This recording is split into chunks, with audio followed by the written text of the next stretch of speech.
every month we have a special guest that is generous enough to share their wisdoms with us and recommend all the books that they've read, what would be like their desert island discs selection that have shaped their success, however they define that success.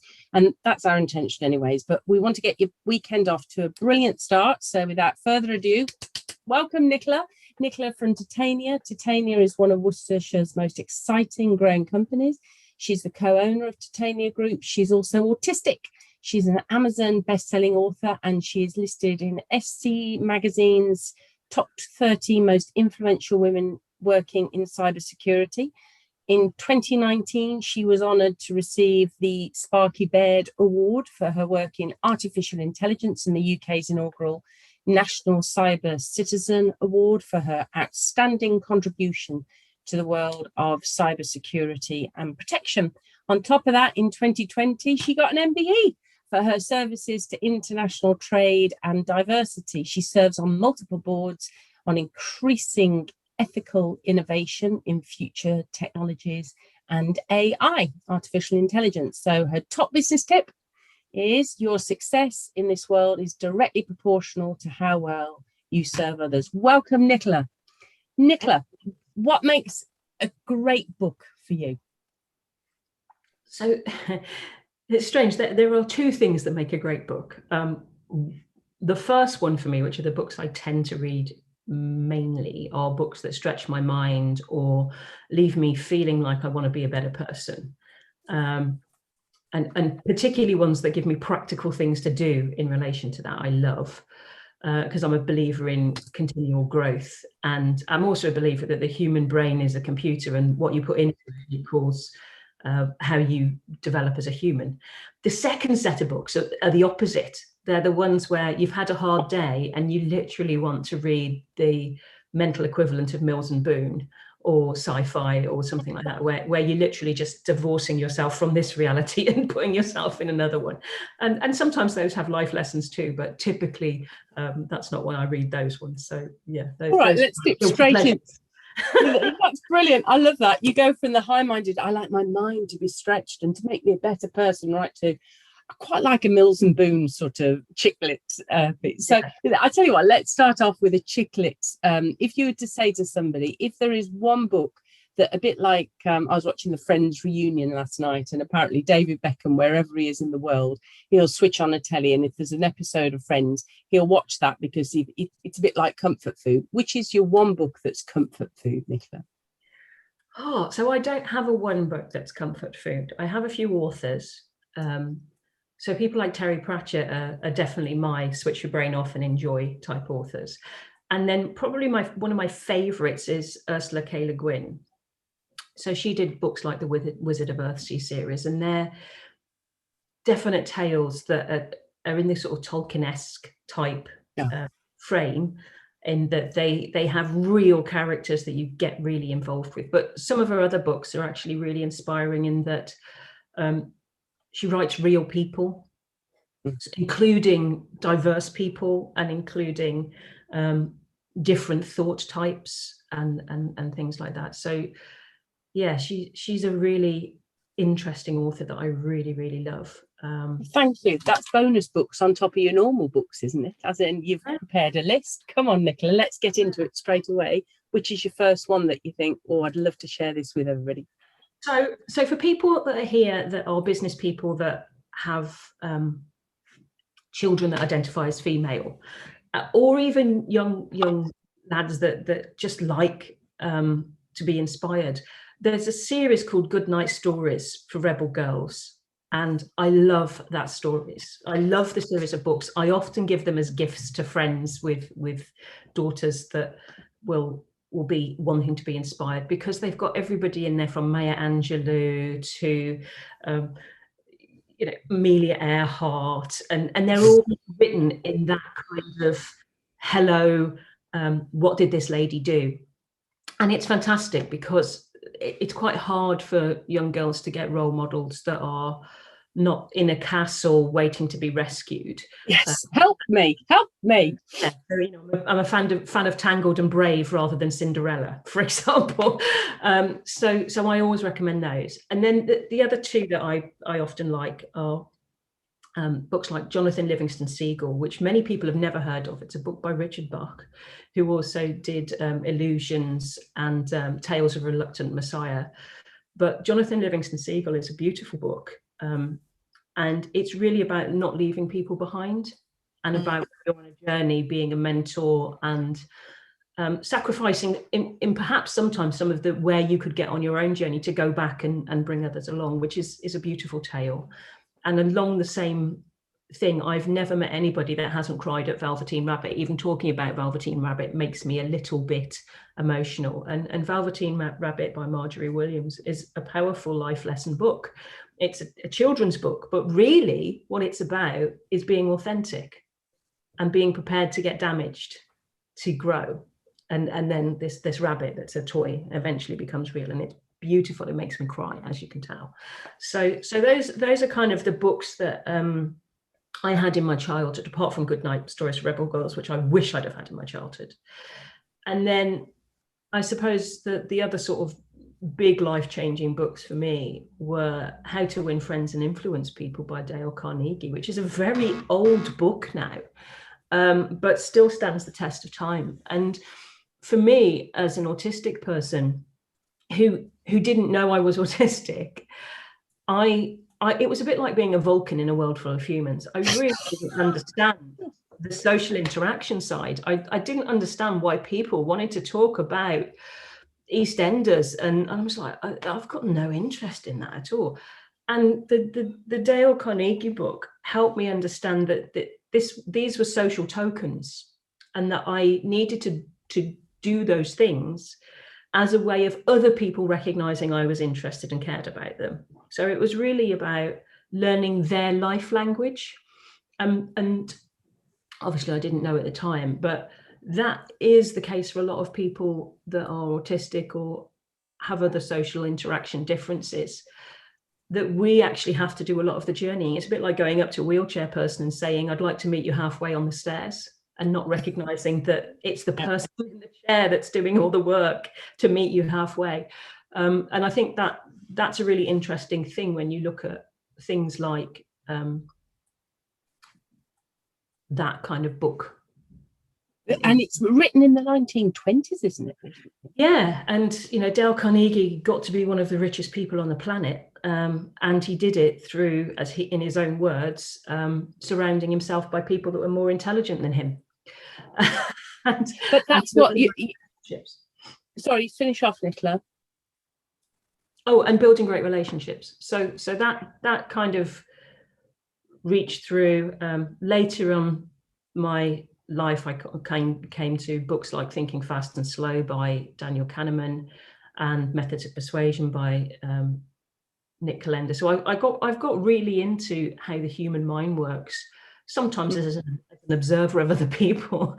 But yeah, it is one of the strengths that has brought me, in that I've had to learn to do what other people do naturally, because I've got a different brain type. And that does give me insights, because I'm able to predict group behavior in some ways. So going into this whole diversity piece, just explain to us why that's so important for employers to think diverse. I need a diverse workforce. So I'm in cybersecurity, and cybersecurity only has two real jobs: creating new stuff, innovation, and protecting the stuff they've got, resilience against risk. In the case of cybersecurity, often hackers, but that's really the same for every business: creating innovation and being resilient to change. Now, change comes from many areas, but typically it comes from outside. So the world changes. In the case of resilience in cybersecurity, you've got attackers, and attackers come in many different flavors. And I'm a big fan of Sun Tzu, who wrote The Art of War, another massively old book that's still around. Yeah. And Sun Tzu said, if you want to defeat your attacker, you've got to be able to think like them. And I would also say, if you want to be able to serve your customer and become rich in doing so, you've got to be able to anticipate their needs and think like them. Well, attackers and customers, they don't come in one flavor. They don't look like an old white guy in a boardroom. And forgive me if there are any old white guys in the audience, I'm just making a point. But typically, 50% of our population roughly on this planet is women, and quite often they're not well represented in boardrooms. And that means that you're missing a trick in terms of getting all the ideas at the table that you could have. Women also tend to have a different profile on risk. And that translates when you look at investment houses and looking at success and EBIT and bottom line returns, to a better bottom line return when you've got a mixed board. And then you add into that different neurotypes and different ways of thinking that comes from different backgrounds or different sexualities or ethnicities or whatever.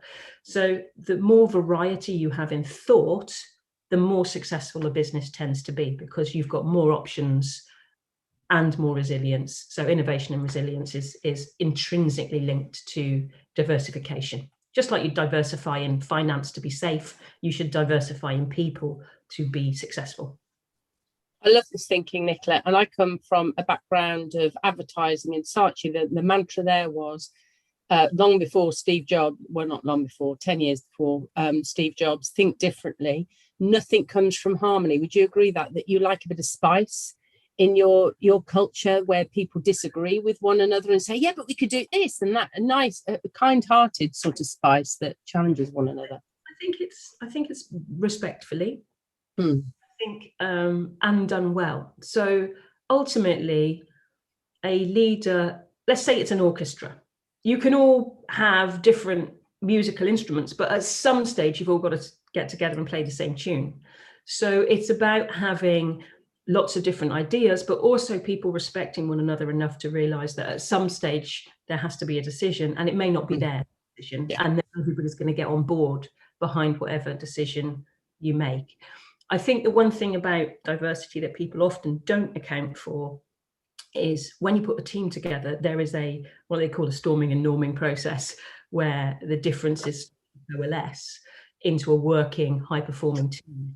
That process takes a bit longer if you've got a lot of difference to start off with, but ultimately the team is better for it because you then play to your strengths. I think another thing that and another book actually comes out here, which is First Break All the Rules by Gallup. And they did a massive amount of research. I mean, hundreds of thousands of people in thousands of the most productive companies, to see what the world's best managers do differently. And essentially, it all boils down to nothing about us without us, because what they do is they're naturally inclusive with their teams. They understand their team's strengths. They play to their team's strengths. To use a football analogy, I don't know why I'm using a football analogy because it's not my sport, but if you've got a great football manager and they've got a fantastic player that's a centre forward, they don't then go, well, do you know what? I've noticed that you haven't really been doing any goalkeeping, so I'm going to stop you training to be this thing that you're excellent at. I'm going to put you in goal, and then when we do your annual appraisal, I'm going to measure you against how great your goalkeeping is. And that's what we do in business all the time, but we would never do in sport. So, a good coach would find out what that person is naturally good at, and they would try and fit that role into that person. And that's where flexibility in business creates, again, high-performing teams. And the most high-performing teams that create the most revenue and the most ideas and the most resilient and have the most long-term careers that are successful master that first break all the rules mentality of it's almost like Maslow's hierarchy to high performing teams, and that's in that book, and it's a brilliant book. So going on to your next book, which one would you like to go on to next that segues into that, would you say, Nicola? First break all the rules. So we've touched on understanding how people's minds work to be successful with Thinking Fast and Slow and Methods of Persuasion, which is a brilliant marketing book. I think the next set of books, I would say, that is worthwhile getting out of a library for any entrepreneur or even a really big established business person is a series called the Traction series by a guy called Gino Wickman. And if somebody's an SME listening, I couldn't recommend this set of books more. There's nothing in it that is rocket science, I will hasten to add. But what it is is a primer that means that you read it or listen to it, and then you tick off every business that you need to do. So, for example, it talks about how to get the right person in the right seat, which is essential. How to measure whether the right person is in the right seat, which is normally what kind of metrics you might want for your business and how to streamline them so that it's efficient. How to look at and what to do to find out what are those key talents for the people, which is in First Break All the Rules. They also talk about things like how to do a value assessment for working out what your USP is. And so what it is like a full 360 degree of any business, where you can almost assess what am I really good at in my business and what areas do I need to still work on to get to this baseline of competency and consistent competency across the board. And, I've even introduced it to some of our and current business coaches because it's that good a series. And the other thing that's great about it in the Traction series is it's got a book called Rocket Fuel, which is about the relationship between the kind of Roy and the Walt Disney, the implementer and the ideas generator. And that's lovely because it helps you identify which of you are in which in the partnership. And also, if you haven't got that person in your key partnership, how to go out and find somebody that will help you accelerate, which is why it's called Rocket Fuel. And then it's got like a Traction for managers. So it helps your management team implement it for you. And then it's got a set of books that are designed to give to your team themselves so that they can read what is it that the company is trying to do. So it also, what I love about it is it actually, it's a series of books designed for each level of your business that you can just hand out to people. And that's neat. And then there's a whole sort of series of, it came from America. So there's naturally then a great big body of things that you can buy in and accelerate. But I love that whole series. It goes really well with First Break All the Rules. And it goes really well with the Strategizer series of books, which are the value proposition and the business model. So when you combine all those things, I actually have said to people in the past, you took all of that stuff and you've got a reasonable product, your business would succeed. If you mastered that Traction series and the value proposition and First Break All the Rules, and you really understood how to do that with your people, I don't think a business could fail. I genuinely believe that. Fighting talk, Whiting, and that's your rocket fuel as well. You have applied it, haven't you, in that? Do you just want to describe the relationship between you and Ian, how you work together? Yeah, so we do have that rocket fuel, and that book, when we read it, we were like, oh my goodness, this is us. So Ian is a huge entrepreneur, and before that, when he worked for companies, he was an intrapreneur. He just has one of those minds that constantly comes up with ideas. He's a very much a Walt Disney person, and we kind of have that rule that at some stage I have to say, please stop giving me ideas because I'm trying to implement the last ones, and that's a beautiful thing. But that entrepreneurial spirit does need then somebody that sticks eyes on and crosses T's to free them up to do that. And if it's misjudged and people don't recognize the strength of those two characters, you can have a Tigger-like personality, ideas, combined with what they see as an Eeyore personality who's popping their bubbles constantly saying, yeah, but what about this? We have to do this. And it can be misinterpreted, and it can really ruin what could be a fantastic relationship. And Rocket Fuel is about reassessing those things and going, you need both. And actually the implementer, the Eeyore of the relationship, is as important, because they're the people that make sure all of the wheels don't fall off and that you've got money and funds to do things, and that the contracts match up so that you're removing the risk from those ideas as well. And that's really, really great.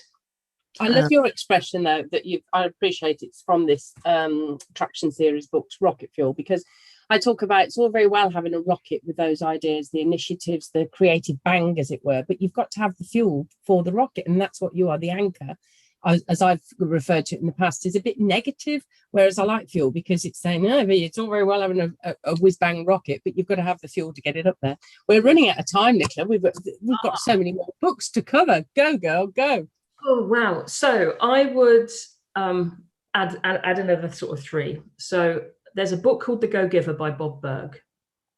And The Go-Giver is a book, I may even have given it yourself in the past, Angela, but I gift it to people. It's the book that I most gift. And actually, it's a book that we give to every single team member that joins Titania.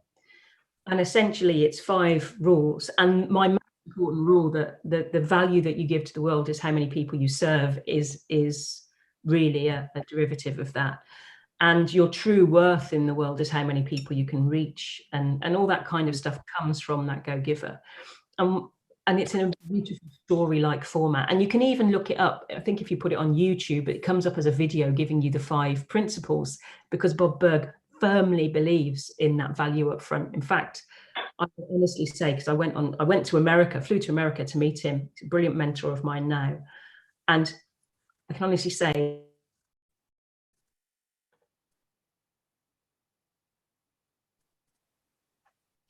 Sorry. Oh, can't hear you there. Muted me. I don't know where you got to then. But I've never been given so much content in any course as in Bob's. And the Go-Giver itself is a story version of a book called Endless Referrals. And Endless Referrals is probably a book I've read 4 or 5 times, and I've still not got all the meat out of it. Blimey. And it's basically an expanded version of the principles of the Go-Giver, but how to. And it's based on the principle that if you deliver value and you build a trust-based relationship, which is kind of trust-based selling, then you can build into that the ask for a referral, because somebody is going to know you're going to treat the person I refer in the same way as you treated me, which is respectfully, and on the basis that if I can't serve you, then there's, I'm not going to push you for things, and I'm here to get you where you want to go. And Titania effectively is a referral-based business. Most of our business came in through people coming to us and saying, can I buy your stuff, or can I download it and try it? And we did naturally what this book does in a primer form. So yeah, Bob Burg is probably one of my favorite authors in terms of how he is as a human being and how that translates into his writing. And I suppose my one last thing, bearing in mind we talked about diversity, if I was going to recommend a diversity book that wasn't mine, at the moment it would probably be Inclusion Nudges by Lisa Gopinski and Tina C. Nielsen. And it isn't the most detailed book in the world, and it hasn't got all of the other stuff around it. But what it has got is quick wins that are really easy to implement. And that's why it's called Inclusion Nudges. So it's about changing people's hearts and minds to drive inclusive behavior and an inclusive culture that then flows into inclusive processes. And so that's a beautiful book, Inclusion Nudges, that I would recommend. And I think I've covered most of the ones that I definitely wanted to bring to people today. So yeah. Oh, Nicola, you've covered loads of ground. And what I love is that you've given us real insights into how long's Titania been going now and how big has it grown? So I was the 3rd employee in 2011, and we're over 50 people now. So, and I think it founded in 2009, but it was kind of in a bedroom at that stage. It was just So in 10 years, you've not just scaled from a small business and got past that really awkward 5, 7, 8 people into the teens. And then there's another, isn't there? Where have you felt those growing pains? But 50 now, you meet people and you say, oh, you work here, do you? Right, okay.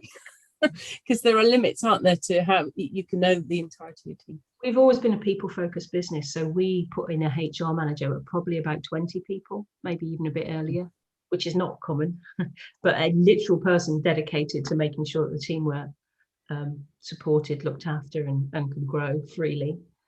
We're also in America, so we serve over 90 countries. So we're kind of building in partnerships more now, because we've got no appetite to build thousands and thousands of team members. I think Ian and I's main comfort zone was we loved it when there was about 10 people, when everything happened by osmosis and you didn't have to have so many communication channels to make sure everybody knew what was going on.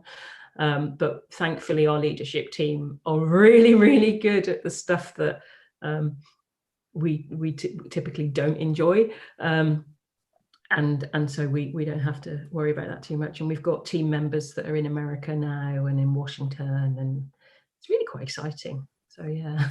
Do you get to travel around the globe? Are you a globe trotter? I'm a little Cancerian. I love my hermit crab life. So my preference is to be at home. But Ian and I, for a very long period of time, I remember we looked in our passport once and wondered whether we were getting to the stage where we'd need to apply for a residence visa in America, because we were there probably. We were really skirting quite close to the maximum amount of time you can spend in another country. So I think we've done 20 something states in America, which is a lot more than many Americans have done. Nicola, that touches on something culturally. How do you find working in America different to the UK? And perhaps if you could pull out the positives of, this is what the US could learn from the UK. It's really interesting, the difference between the East and the West Coast.